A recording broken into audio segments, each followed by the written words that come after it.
வணக்கம். இன்று ஒரு நியூஸ் பார்த்தேன். எடப்பாடி பழனிசாமி என்பவர் பேட்டி கொடுத்துருக்காரு. அவர் தலைவர் அண்ணாமலை பற்றியும் பிஜேபி பற்றியும் பேசியிருக்காரு.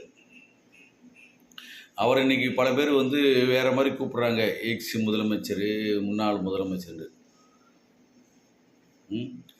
அதை கொடுத்தது ஒரு ஆள். இவர் எப்படி போய் வாங்கினாருன்னு தெரியாது. எல்லாத்துக்கும் தெரியும், தமிழ்நாட்டில் உலகத்துக்கே தெரியும் எப்படி போய் வாங்கினாருன்னு. அந்த பதவியை கொடுத்தவங்க வேறு, அவங்களுக்கு துரோகம், பச்சை துரோகம் பண்ணார். அதுக்கடுத்து அந்த 4 வருஷத்தை கடத்துறதுக்கு பிஜேபி எந்தளவுக்கு சப்போர்ட் பண்ணுச்சு. மேலே இருக்கிறவங்க பார்த்துருவோம், எங்கள் அப்பா பார்த்துருவார், மோடி எங்கள் டாடின்னு சொன்னாங்க அந்த கட்சியில். தலைவர் அண்ணாமலையை பற்றி பேசுகிறதுக்கு எடப்பாடிக்கு என்ன தகுதி இருக்குது? 1.5 கோடி தொண்டர்கள் இருக்கிற கட்சின்னு சொல்லிட்டு அந்த கட்சியில் இன்றைக்கி 12-13 தேர்தலில் தோல்வி அடைஞ்சிருக்கு. தலைமைண்டா என்னன்னு தெரியுமா? தலைமைண்டா மக்களை கவர்ற ஒரு ஃபேஸ் இருக்கணும். எந்த காலத்துலேயும் அது வராது எடப்பாடிக்கு. இன்றைக்கி ஏதோ ஒரு கட்சியில் ஒரு தலைமை பொறுப்பில் போயிட்டு ஏதோ ஆக்சிடெண்ட்டாக போய் உட்காந்துட்டீங்க. அதனால் இந்த பேச்சு. இதுக்கு முன்னாடி அந்த ஒரு 5 வருஷத்துக்கு முன்னாடி, அதாவது 2019 என்னமோ நினைக்கிறேன்ல, ஒரு ஆட்சி ஆரம்பிக்கிற டைமில் 2017, அதுக்கு முன்னாடி தமிழ்நாட்டில் எடப்பாடினா யாருன்றே தெரியாது.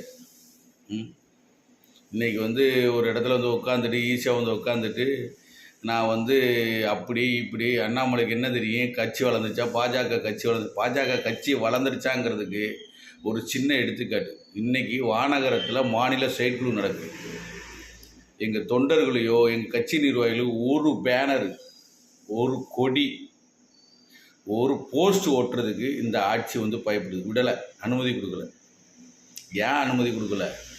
மக்கள்கிட்ட நாங்கள் ரீச் ஆகிறோம், மக்கள்கிட்ட வளர்ந்துட்டோங்கிறதுனால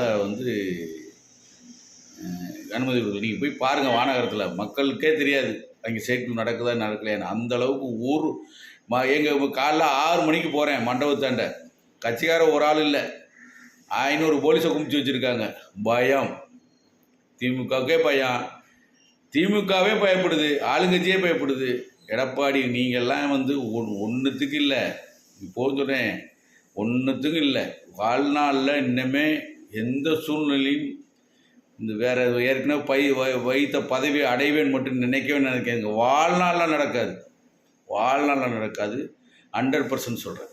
நன்றி, வணக்கம்.